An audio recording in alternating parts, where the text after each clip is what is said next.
Everyone, and welcome to Glasgow Science Centre's Curious About Live session.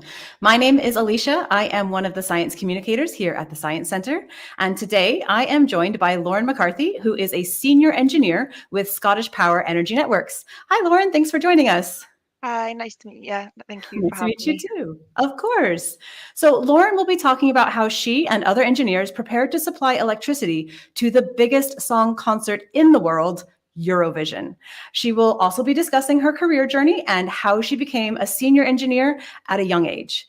Before we get started, I just want to remind everyone that as this is a live session, this is a great opportunity to get your questions answered by an expert. So if you have any questions you would like to ask Lauren, pop them in the YouTube comment section at any time. And with that, I am going to hand things over to you, Lauren.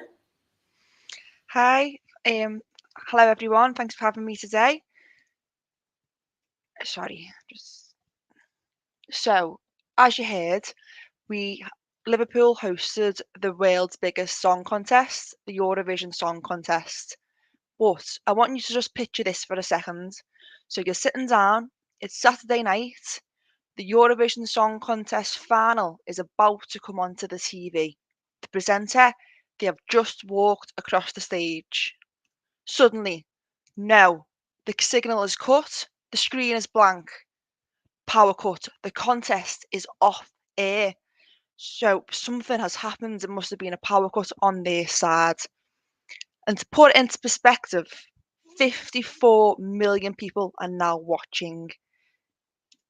The Grammy Awards only has 39 million people watching. The USA Super Bowl has about 150 million people. And a regular Sky Sports Premier League game has about 1.9 million people watching. What are we going to do? It would be worse for us as a business. It would be awful for the city of Liverpool. It would be awful for the UK as a whole. We have been asked to host this contest on behalf of Ukraine, and the signal has now been cut. So us in Merseyside realised we had to do something about that. We had to make sure that a power cut wouldn't happen. So you might be thinking, well, how likely is it that a power cut would happen? These headlines are from January this year in the local newspaper in Merseyside. So as you can see, the city centre was plunged into darkness because there was some sort of power cut.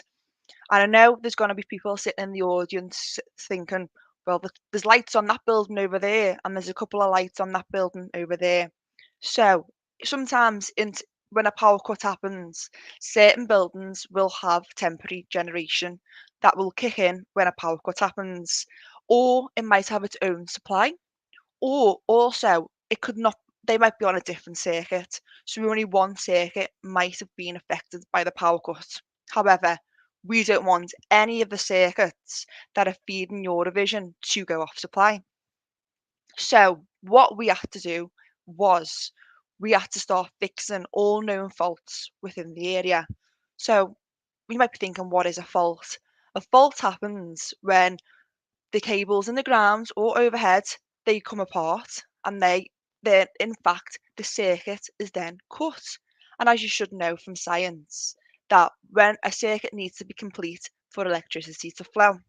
So I want you to picture this. You're already running late to school. Your parents or whoever is taking you to school says, "Oh, we're going to be even more late. There's roadworks. It's going to take us a lot longer to get into school." So annoying. It takes so much time. But why does it take that much time? So the cables in the ground, they are buried really deep.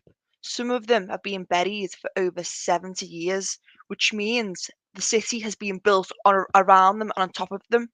So when a fault happens, we have to dig really deep, sometimes in really hard concrete, just to access the cable.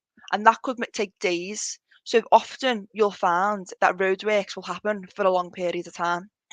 So in the city centre, this was quite common that the city had been built around it.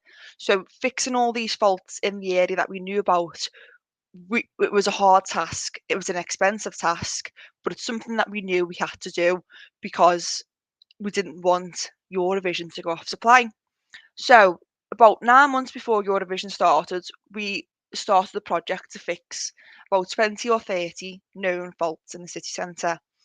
This involved closing roads, traffic lights, and using a lot of resource just to make sure that the circuits are in the best possible state. As well as fixing faults, we also checked on our equipment that was nearby to the Eurovision where it was being held to make sure that it was all okay and all running fine. A bit like when you test your fire alarms in your home to make sure they're still working. We did that test to all our equipment to make sure it's in the best possible state. And as you know, well, I hope you do. If some of you did watch it, that Eurovision did go off without a hitch. We managed to provide electricity during the whole time, and nothing went off supply. So that means the project was a success. And now the network around that area is in pretty good shape. So it has two major benefits. So you might be sitting there thinking, well, how did you become where you are today? So I'll take you on a little bit of a journey. So I started high school in 2007. I know, a really long time ago. And the subjects that I liked were sports, art, physics, maths, textiles, or fashion, as it's known. And that's quite a mixed bag. So I just want you to know that you don't have to just like one subject. You don't have to just like sports, which means you can't like maths, or you just like maths, which means you can't like art. You can like any subject that you want to like and enjoy. So I liked quite a mixed bag. I also did sports outside of school. So some of you might be in dance, some of you might be in football, rugby. My sport of choice was athletics. You might not be able to see this from where I'm sitting down, but I'm quite a tall girl, which means I was really good at like high jump, hurdles, and sprinting because my legs were so long. So just want you to know you can still like sports and still like science and maths. But then when we got to A levels, you have to be a bit more picky about what subjects you like because them subjects will then determine what course you will do in university. So I knew I wanted to do some sort of engineering. I didn't know what type of engineering at that point because engineering has so many different courses to offer. But I did know that physics and maths were an absolute set that you had to take. So I took physics and maths. Then for my third A level, I wanted something that wasn't as academic heavy. I didn't want something that I would have to revise loads for again because it would take the toll on you as a person. So I decided after speaking to one of my teachers that product design fitted well with engineering and it would also be a little bit more fun than physics or maths, which means I would have to design products, would have to make products. I would have to still do a little bit of revision about product design for an exam, but most of it was a practical work. So it gave me quite a nice mixed bag over the course. Then I got into the University of Liverpool and did a mechanical engineering degree in something known as an integrated masters. So usually when you go to university, you do 3 years and you come out with a bachelor degree at the end. Instead, I didn't come up with a bachelor degree. I did an extra year, and in the end, I got an integrated master's, which is a lot easier than getting a master's after you've got a bachelor's because it usually takes 2 years alone just to get your master's. And that was something I knew I wanted to do. That was not for everyone, but it worked out well for me. During university, I got the scholarship in SP Energy Networks, which means during my university, I got, I think it was around £2,000 for free from SP Energy Networks to help with my studies. And I also got a paid summer placement within SP Energy Networks, which meant during the summer I could come in, I got paid, and I could also learn about the business and find out if it was something I wanted to do. If it was not something that I wanted to do, at least I would have experience in an engineering sector for when I went to apply for graduate jobs. So either way, it was a win-win situation. During that time, I found out that I actually did like this business and I liked what it did. I liked that it was local to my area and it suited well for me. So I applied for the graduate scheme when I finished my course. And because I'd already been on the scholarship, they already knew about me. I already worked for 2 summer placements there. They just phoned me up and said, "Would you like to join the team?" Which I then accepted. Then, after 2 years of the grad scheme, you moved around different placements around the business, doing various months in each, just to see if you liked it, what course, what placement you liked, what placement you didn't like. I found that I did like the placements in Merseyside district, and during that time, for 2 years, I was a project engineer on various different projects, one of which being the Eurovision project, as I've just spoke about. However, most recently, I have now moved to a different role as a senior engineer in the environmental and sustainability department. That's just about how our actions and our operations and how they affect the environment. However, I will touch on that in my last slide.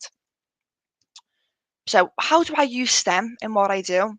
So, basically, all of what we do is about using STEM. So, the power is generated by the power generation companies. So, the wind power, the nuclear power, coal power, gas power, it's all generated and then it's passed to us through our transmission network and our distribution network to our homes. So, to try and think about it, in something that you would realize is the power generation people, they are McDonald's. They are producing the power, producing the food. It's then passed on to a delivery company, Uber Eats, Just Eat, and they deliver the power, like they deliver the food, like we deliver the electricity to your home, the end customer. So we are just the delivery function of the electricity. But to deliver the electricity, we have to use a lot of science and a lot of engineering because when the power is generated, it's generated at 400,000 volts or 275 volts. It depends what part of the country that you're in. So it's generated at really high volts.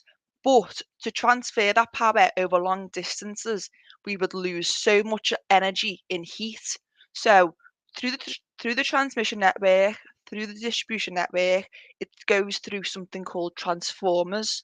Transformers set the voltage down a level, and then it goes through a lot of different levels until it reaches 415 volts or 230 volts, depending on what the customer takes the electricity as.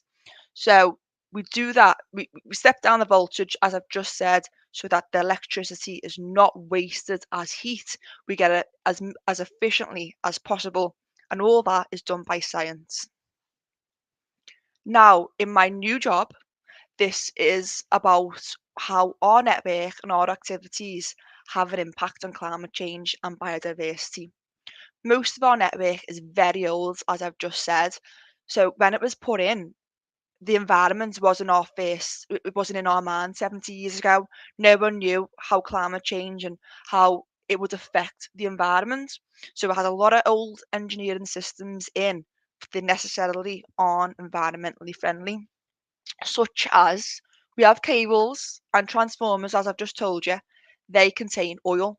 Sometimes they can leak because they're old, and the oil will then leak into the environment, into the ground, into the water, and it will then pollute where it leaks into. So some of our equipment contains a gas called SF6. It's really good at engineering, however, it's really bad for the environment. But at the time when it was invented, we didn't know the effects it had on the environment. But now we are trying to remove it from our network as much as we can. We have a lot of land that we use for cables and we use for substations, but because we have a lot of land that we use for cables and substations, we are taking that away from nature being able to use it as habitats, from animals and creatures being able to use it as their local area. So we are trying to be less harmful to nature on our impacts. And we have a carbon footprint like everyone does. You have a carbon footprint coming to school every morning. We have a carbon footprint through all our operations. So we have to use innovation and new technology to try and solve our problems, but we also have to keep this cost as low as possible for the customer. Thank you, and that's everything. Thank you so much for that, Lauren. That was such an interesting presentation. And I know I have so many questions, but I really, really loved what you said about you can like whatever you want to like, any subjects you want to like. Because I find young people that come to the Science Center, they say, oh, well, I don't like science or I don't like maths. And you don't have to, but if you want to do something, you can do whatever you want to do, and doesn't mean you have to give up art. And I think that's such a great message, because a lot of people think that I have to only do maths in order to be an engineer. And I love that you said, no, you can do other things too. Yeah. I think that was Well, the main thing I wanted to get across, that you can like everything if you want to like everything. yeah, absolutely. Well, and I definitely have one question. There was a slide where there was someone climbing up a power pole, like a big electric pole. Was that you? Yes, that was me. Did you get all the way up to the top? No, my legs started shaking as I got halfway. But That's amazing. we do that so that we appreciate our operational staff on the network and what they have to go through every day. So yeah, I did come up with a big appreciation for overhead lines. And that's great that you know what they do, so that you know what has to go into your process of fixing things. Yes, That's exactly. amazing. Okay, well, like I said, I have a million questions, but it's not about me. It's about all of you out there watching the session. So what we're going to do now is we are going to open up our live Q&A session with Lauren. So if you have any questions that you want to ask our expert, please pop them in the YouTube chat box at any time. We will try and get to as many of them as possible. And so anytime you want to, pop them in. And I think we're going to have our first question popped up right now. So, this is a good one. What sources did the electricity for Eurovision come from? So was that like renewable sources or coal or gas? You mentioned a whole bunch of different ones in your presentation. So I don't know what electricity sources come from for Eurovision, because we don't manage the grid. The grid is managed by another company called National Grid in the England and Wales. Anyway, we do monitor it, we do look after it in Scotland, but not in England and Wales. So they will manage the sources of electricity that come into the grid. We just have to make sure that the electricity keeps flowing. So that's our main job, just to make sure the electricity keeps flowing. That's right. Like Uber Eats, like you said, that is such a Yeah. great analogy. We have some transformers up on floor 2 at the Science Center, and I am definitely going to use McDonald's and Uber Eats as like a way of communicating how they work, because that's such a brilliant way of thinking about it. Okay, so I think we're going to have another question here coming up. Okay. So how many engineers work during big events in case an emergency happens?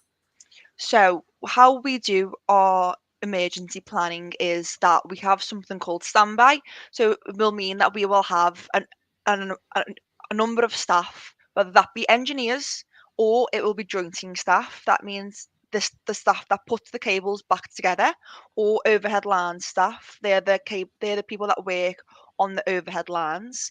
Again, putting the overhead lines back together. We have engineers. They will switch out the network to make sure it's safe to work on for the jointers and their and the overhead lines people. However, we have something called standby, which means we will have a number of staff working, and they will just get a call at any time of day, which means you have to come in. So they can just go about their lives as regular. They have to stay in the local area, and they get a phone call to come in, and when they have to come in, they have to come in. So during a big event, we would usually have about 6 engineers on standby. We would have about 8 jointing teams in the city centre, because it's predominantly it's predominantly underground cables, and then we would have about 2 or 3 overhead lines teams, because there's not many overhead lines in the city centre. But that would then change depending on what type of network you have where the big event happens. Oh, okay. See, in my mind, I was thinking like it's just like a big mission control, like in some sort of film where, you have people sitting behind computers and there's a big screen and they're all watching Eurovision and they're like, Roger that, this is working. Is that not what it's like at all? It's Well, we have a control room that runs 24/7, so they are monitoring the network, but they are just monitoring if someone calls in and says, "Oh, my electricity's off supply," or if we have are higher voltages, we have notifications to say that cable's being switched out. So we have a control room constantly. And Mm. if they feel that we need to invoke a further control room, they do have the powers to do that. Oh, okay. That's really interesting. Okay, let's do another question. That was a really fun one. I liked that one. Okay, from Fizzy, how often do you do dangerous work? So our work, we have to make it as safe as possible for the people that are doing the work, and obviously for the public. So we try not to do dangerous work. I wouldn't say we have processes and rules in place to make sure all our work is as safe as possible for both the people that are doing the work and for the customer. So I wouldn't say we do much dangerous work because we have provisions in place to prevent that from happening. Right, of course. Yeah. Was there anything else that you did besides climbing up a light pole that felt a bit nerve-wracking?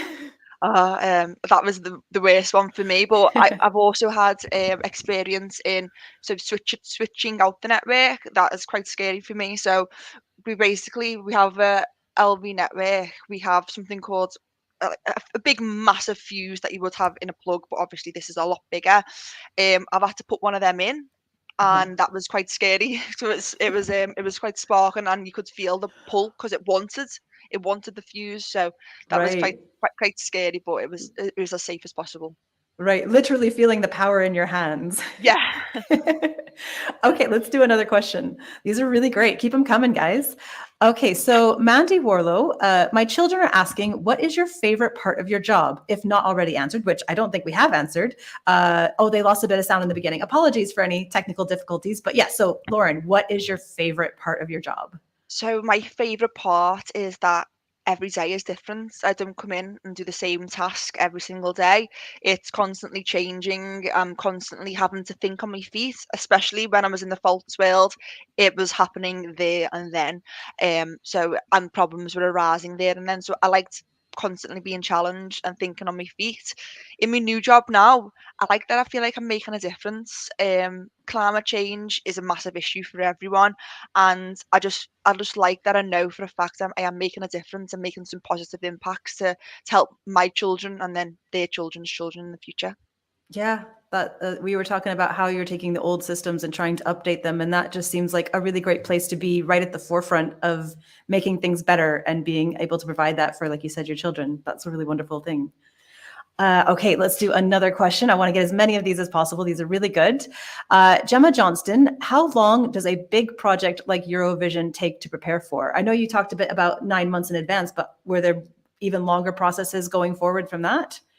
No, no, about 9 months in advance. I think the UK didn't find out we was getting Eurovision until about 9 months prior. So it was all systems go really when we found out that Liverpool was getting Eurovision, and then what processes we would have to have in place. So, for example, them faults that I mentioned, they take a long time to fix. Sometimes they could be over a week to fix, and if I've got 20 or 30, depends on how many resources I've got, because I need to fix the faults that we know about, but then new faults are coming in. So we have to manage the resources we've got. So sometimes I could be fixing two a week, sometimes I could be fixing one a week. Just depends how the the business as usual activities we're going through that time period. To depending on how many teams I would have at my disposal. Hmm. So really, 9 months was about right in Oh. this aspect. But yeah, it worked out well. So I'm gonna say 9 months was a good time frame. Were you all sitting in the office going like, okay, are we going to get it? Are we going to get it? Are we going to get it? We've got a lot of work to do if we're going to get it. And it didn't even cross my mind. I have to admit, I am not a Eurovision fan. I am now after this, but it didn't even cross my mind how it would affect our network until someone approached me and said, we have to think about this. And they pulled the numbers out about viewer numbers. And it was quite a shock. I didn't realise how many people actually watch Eurovision either. So, yeah. Very good shock. Yeah, and as someone Yeah. who is American and didn't watch Eurovision before I moved here, I'm also a big fan as well. So it Yeah. kind of sneaks up on you. It does. It does. All right, let's do another question. Keep them coming, everyone. Again from Fizzy. Don't apologize for the questions. These are great. What kind of equipment do you use, and what is the most challenging part of your type of work? So we have lots of different equipment. So we have to like I said, we have transformers that will step the electricity down, but then we also need protection. So when faults happen, fault energy arises, and fault energy is really, really massive. So if you think about having a bathtub, and a bathtub's full, and then you open the plug, all the water will gush out of the plug. That's sort of what happens when a fault happens. So when a break happens in the circuit, all the fault energy is running towards that circuit. So fault energy is really big. So because of that, we need protection on the network to protect the people that happen. So sometimes a fault will happen because someone has put a spade inside of the they might have been digging in the garden and they put a spade inside the cable. So that protection needs to operate to cut the electricity off as soon as possible, so that the person who's doing the digging is now safe, and then our further equipment is now safe from getting the fault surge all the way back into the network. So it's mostly built up of fault protection equipment, and there's various different types. They're called switchgear. Um, we have transformers, as I've just said. We have cables that are underground. We have cables that are overground. We have pylons. We have wood poles. We have uh, we have switches. We have so many different types of equipment, and then we have equipment that that we have to use on the network to fault find. So sometimes we don't know where the fault is. It could be a really long piece of cable, and we know it's somewhere on that cable, so we have to use different various fault finding equipment to pinpoint the exact location to start digging on. So the most challenging part of my type of work would, in the faults department anyway, would have been finding the fault sometimes. So like I've just said, it could be a long, long stretch, and on that stretch you could have 250 customers. So we have to start working our way down the cable and pinpointing it so that smaller and smaller until we find the fault. So I would say that's quite challenging. But also in the environmental world, another type of challenge is we have to change mindsets. So for a long time, we have been predominantly an engineering company, and we have an engineering mindset, which some people are as old as the equipment, and they are quite set in their ways. So it's very challenging to try and change people's opinion, and the fact that we need to start doing things better and better for the environment. Yeah, it's interesting to think that maybe the most difficult thing is not necessarily the equipment, it's the people that need to change. And if Yeah. people have worked in engineering for a while, they might not want to change. So I never really thought about that. That's really good insight into that. Okay, I think we have time for one last question. And it is, okay. What skills are essential for an engineer to have? So I know you talked about it's okay if you like art, it's okay if you do sports, and you did talk a wee bit about physics and maths, but if you want to be an engineer, what do you need to really know? You really need to be good at problem solving. Engineering is a lot about problem solving. It's about thinking of things that better ways to do things. Um, it's also about being inquisitive. So if you're the type of person that likes to take things apart and put them back together, you're the type of person that likes Lego, then they're quite good skills to have. But there's also a need to have a logical mind. So you need to think of things a little bit outside the box sometimes. Um, Also, this I've found this is quite an essential skill, is just to be a bit more empathy and have a bit more people side of things. So I've found engineers in the past that are not very good at talking to people. So I think I personally think being good at talking to people is a massive skill that will benefit you as an engineer and as a person. Um, but yeah, that my main one is problem solving and being Problem. and having an interest in having an Yeah. interest in physics and maths helps. Absolutely. Well, problem solving, but also I can say from listening to you speak, you are a natural storyteller, and it's very interesting to hear what you have to say. And so I think those people skills are right at home with you. And it's been such a pleasure to hear you speak, to hear your presentation. Unfortunately, that is the end of our Curious About Live session. We've run out of time. But for myself and Glasgow Science Centre, Lauren, I would really like to say a big thank you for joining us today and answering all of our questions. Thank you so very much for coming along. Thank you for having me. Lovely to meet you all virtually. Of course, I hope we'll be able to meet again virtually in the future, or hopefully physically. Thank you so much for Thank coming. you. Thanks. Bye. So, and thank you so much for the rest of you who are watching and for all of your really excellent questions. If you're finding that you're still curious about engineering our future energy sources, please make sure to visit the Our Planet section on the Curious About website, which is curiousabout.glasgowsciencecentre.org. And there you'll find quizzes, games, and all of our recorded live sessions to keep you interested. Please also let us know what you thought of our live session. We will be popping a brief survey link into the YouTube comment section just now. And from us here at Glasgow Science Centre, myself, Alicia, I would like to say thank you so much for joining us, and we'll see you next time. Goodbye.